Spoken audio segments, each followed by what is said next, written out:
Hey, it's Steven Semple here, and we are without Dave Young today because we have an opportunity for a really, really special interview.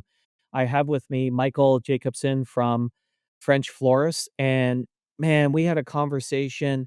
I guess it was probably about a month and a half ago, and I just thought some of the things that you shared was amazing, and I was like, got to get Michael onto the podcast. Now, the first question I asked Michael is, "What's your title?" We don't believe in titles. I said, "Are you the founder?" Well, sort of. So I guess that's where we'll start. I guess that's where we'll start the story about French Florist, right? In terms of how you came to be the owner and what's happened in the time that the business has been with you. Awesome. Thanks, Steve. This is a generous introduction. I appreciate that. Thank you. Yeah, when I say we don't believe in titles, we really don't. As we get to be a bigger organization, we brought on a chief operating officer who's a lot smarter in operations than I am, right? And that's kind of become my job is hire people that are smarter than you and give them the reins, right? So maybe I don't know what title that is, but whatever that job is. And she tells me we do need titles because it helps with accountability and that kind of important stuff. I thought it was a little boring, but she did convince me. Uh, so So um, what size? Before we go on, what size are you at today? Because you're large enough that you brought in a chief operating officer. So how many employees do you have now? yeah, we've got just over 100 employees now. How many locations? So we have 10 locations now, and we'll Okay, have 17 open by the end of the year. We'll have 60 open by the end of next. So a lot of our employees right awesome. now aren't necessarily for the immediate now, but we're building the infrastructure to support tomorrow.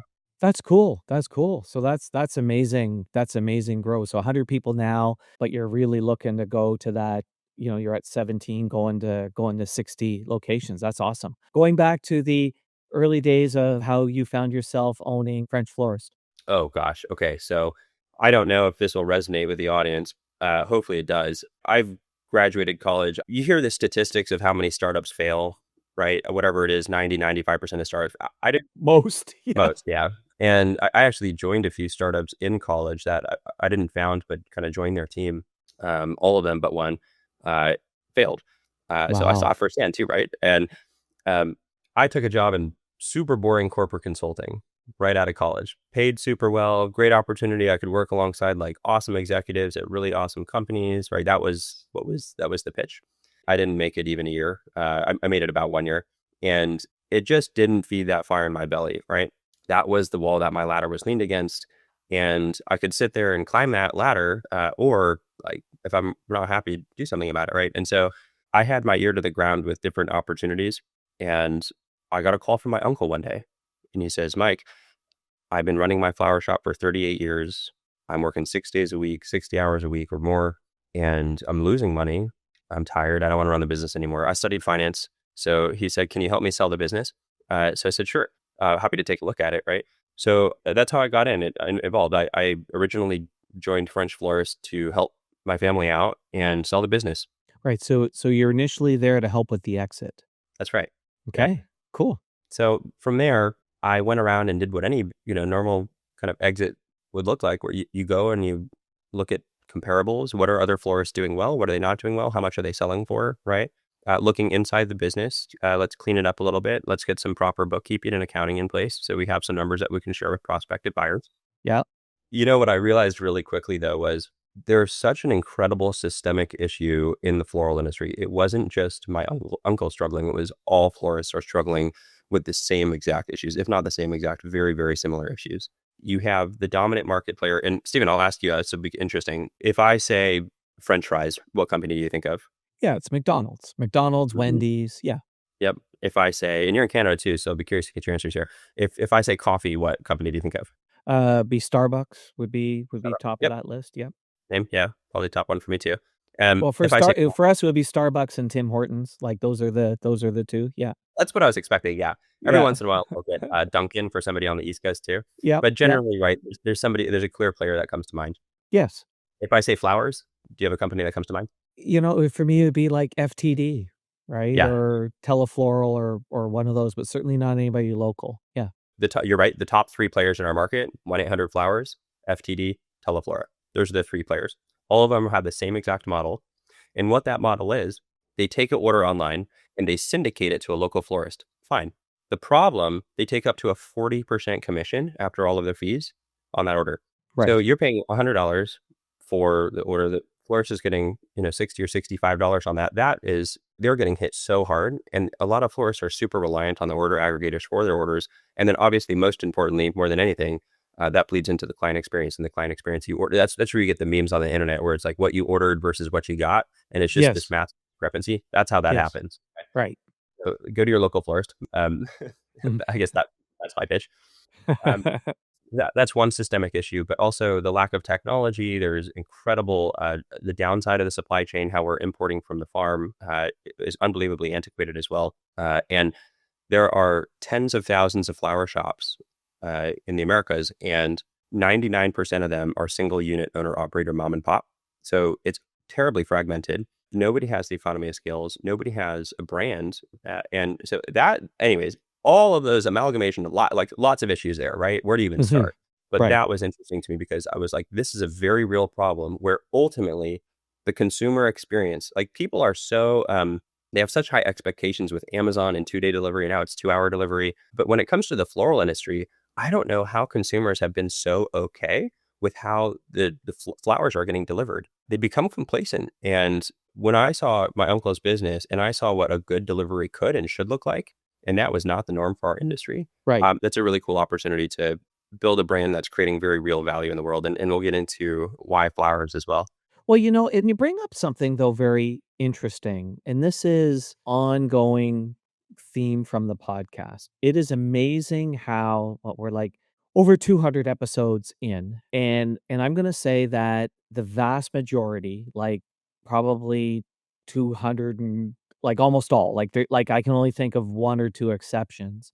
These businesses and these ideas have been started by outsiders. Mm, And I think the reason why often it works with outsiders, an outsider comes along and looks at it and says, "This makes no sense." yeah, But the industry goes, "Yeah, but this is how we've always done it."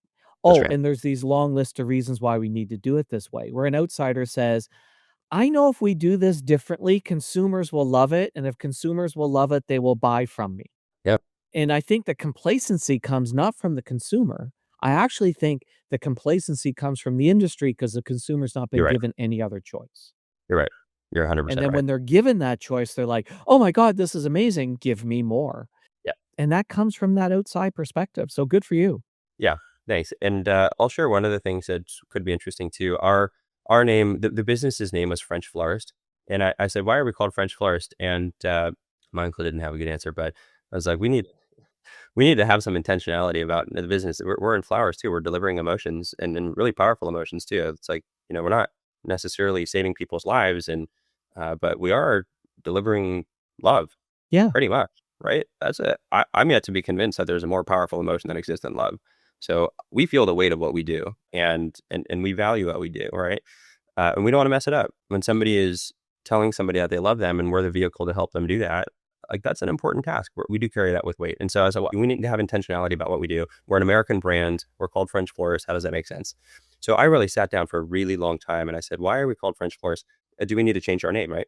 I started to fall in love with the name, and I started to fall in love with flowers and the floral industry more and more as soon as I started asking that question. We are called French florists because while we're not French, it is a nod to the European and specifically the French way of living, where flowers are not viewed in Europe as a nice to have, they're viewed as a need to have because they're a reminder that life can be beautiful. Flowers are love. As a matter of fact, I can't think of a better gift than flowers to give somebody to express love to them. Diamonds?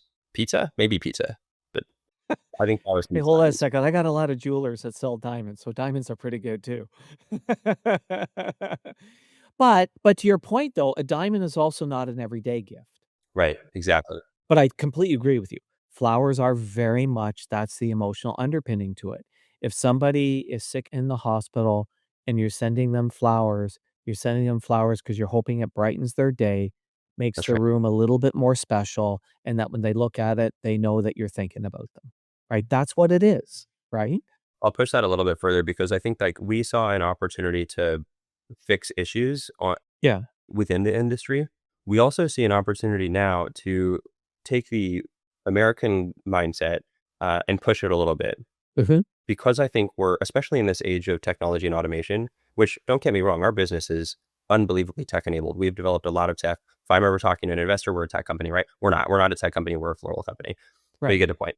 Right. You're a floral company that's using a lot of technology. We are indeed. Yeah. Why? Because it provides a better client experience. Like Right. ultimately, everything we do is for that, right? It's all about the client experience. And so, if you take American culture for what it is today, people buy flowers if someone's in the hospital.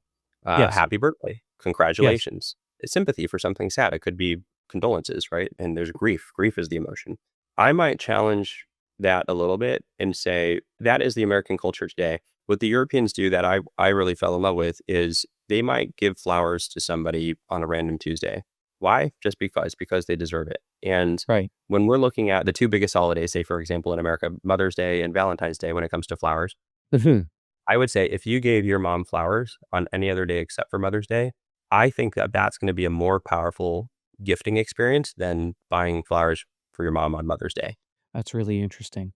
It's funny. I learned this in the investment industry. So I used to work in the investment industry, and somebody brought me that very idea. Now it was a little bit different. So we stopped sending out Christmas cards. And what we would do is we sent out Thanksgiving cards. Yeah, that's amazing. Yeah, who does that? Right? Stay tuned. We're going to wrap up this story and tell you how to apply this lesson to your business right after this. Hey, Rick, I'm glad we got out again. Yeah, What's going on? my digital advertising's got more expensive and it doesn't seem to be working as well. I see. Nice drive, by the way. So? I don't know how I'm going to keep growing. I feel like I'm going sideways, flattening out. Oh, Yeah. did you speak to Steven? You mean this podcast host? Yep. Not yet. Do you like going sideways? No, I want to be growing. Well, Starter session. yep, 5 iron? sure. Oh, and you can book your free starter session on this podcast website. Your turn, Dave. Let's pick up our story where we left off, and trust me, you haven't missed a thing. It's funny. I learned this in the investment industry. So I used to work in the investment industry, and somebody brought me that very idea. Now it was a little bit different. So we stopped sending out Christmas cards. And what we would do is we sent out Thanksgiving cards. Yeah, that's amazing. Right? Yeah, who does that? Well, and if you think about it, Thanksgiving has a similar emotion to Christmas from the standpoint that you're celebrating together with family and you're doing all of those things. I'm in Canada, and we would find these cards that would have these beautiful fall colors, and that's what we would send out. But you're absolutely right. For years, and I would buy really high-end, beautiful, expensive Christmas cards, never got a comment on it. Started doing Thanksgiving Day cards. It was amazing number of people was like, "Thank you for the Thanksgiving." Why? Wow. Because I was the only one doing it. Yeah, I think it's the old advertising part. Right? So to your point, Yeah. higher impact, not expected. It's a little bit of a surprise and delight. Cool. I could agree, yeah, couldn't agree with that more. So sending a card message is up there too. I mean, I think they're so underrated. We actually send a handwritten card to every single first time client that orders with us.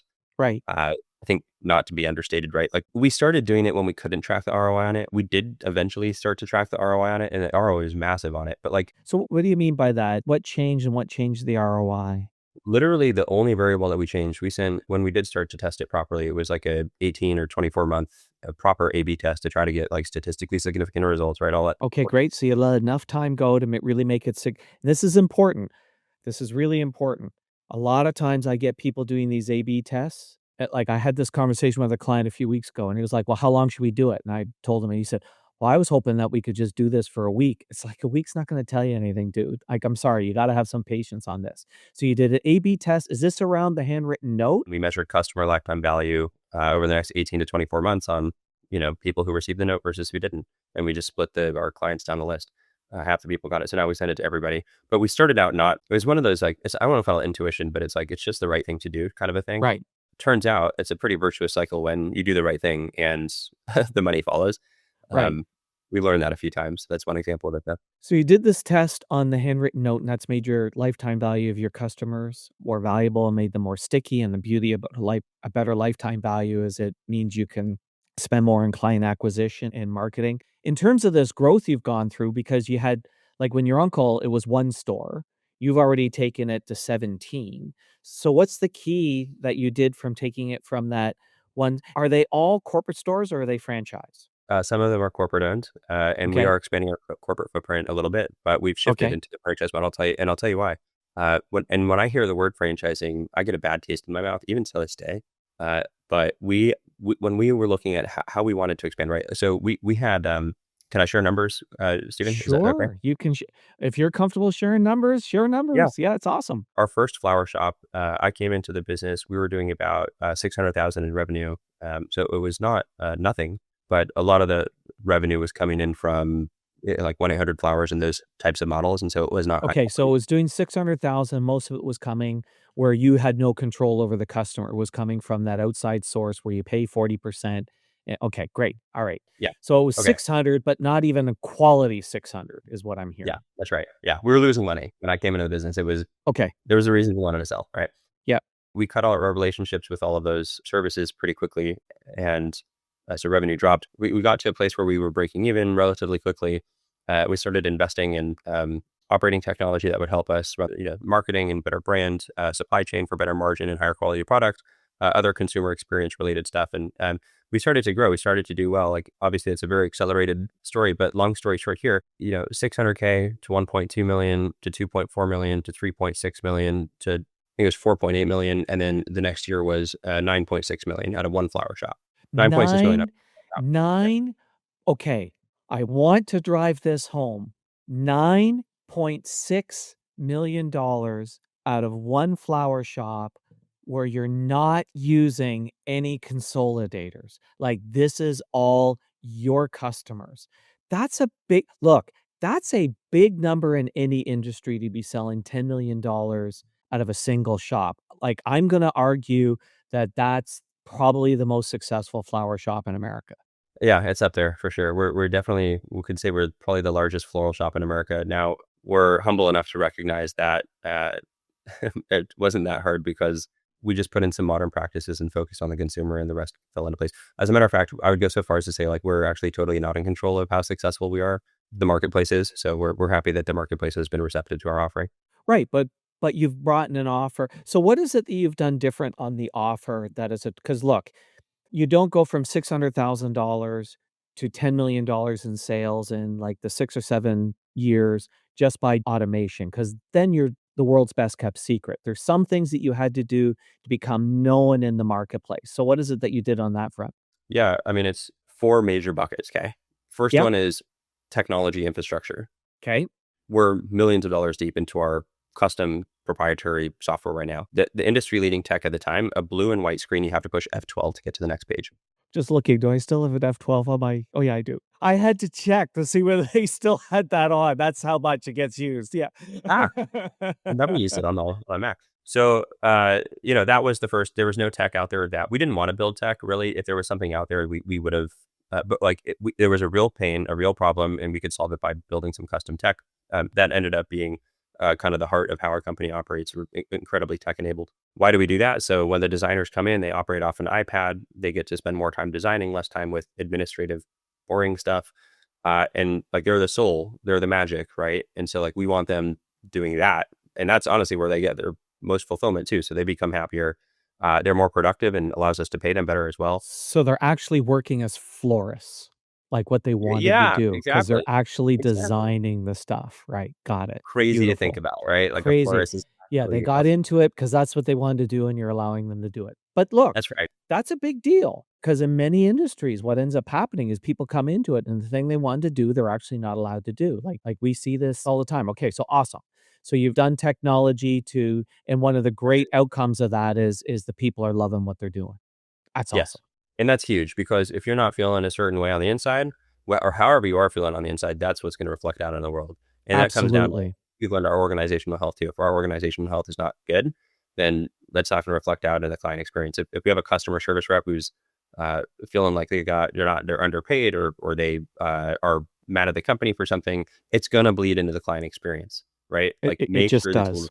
happy. We've learned that. Yeah. Okay, so tech is covered. The second one was supply chain. The floral industry is wild, where the flowers grow on a farm in all different sorts of countries: Colombia, Ecuador, Thailand, Canada, Mexico, some in the United States as well, all over. And we fly them in on either they could do cargo freight on a boat, but we do airplane on cold storage because it's faster. We want to try to Yeah. make sure that by the time it gets to the consumer, the longest base life possible is there. So we fly them on a cold freight. So it goes from farm to consolidator to a processor to a logistics agency in the country of origin. Flies to the country that is, in our facility. Then traditionally, it would go to a wholesaler and then to the retailer and then finally to the end consumer. I mean, I don't know how many. I think that was what, 7 or I lost 8 count. layers. Yeah, that's a lot. It is a Every lot. that's a couple days that every player is holding onto those flowers. Somebody could be holding onto a rose for 20 days before it makes it to your home, and that rose is not going to last that long. So if we could cut out a massive amount of that supply chain and virtually just order directly from the farm, we knew that not only were we going to get better pricing, right, because we're cutting out intermediaries, but we're also going to get better quality product that holds up way more. So, and like, what a virtuous cycle there. And we can pass Yep. some of that discount on to the consumer. We don't compete on price, but we have way higher quality product that is very price competitive in the marketplace, giving us higher margin, giving the client experience an enhancement. So we saw that as a massive opportunity. We put a lot of work into that. So supply chain was the second. The third is client retention, and really looking at marketing from a quantitative lens. Mm-hmm. So both client acquisition and client retention, there's a lot of strategy there to unlock. Conversion rate optimization, SEO, email marketing, those handwritten notes that we talked about earlier was one of those initiatives. And there's a lot of different initiatives that we do to develop a relationship with our client.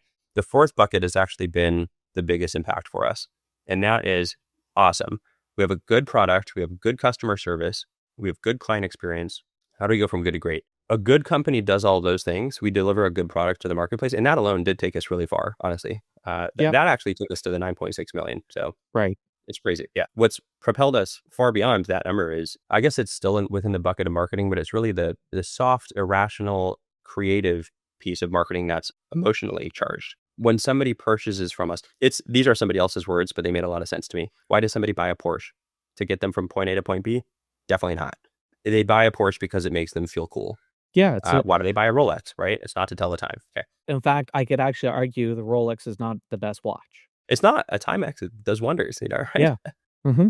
So, right, there's an emotional, irrational piece that is actually very, very hard to measure the ROI. But I think when we started understanding how powerful flowers are, instead of saying things like, we have the best customer service, we have the best quality product, like we do, but A, that's super boring. B, that's not even our place to say that.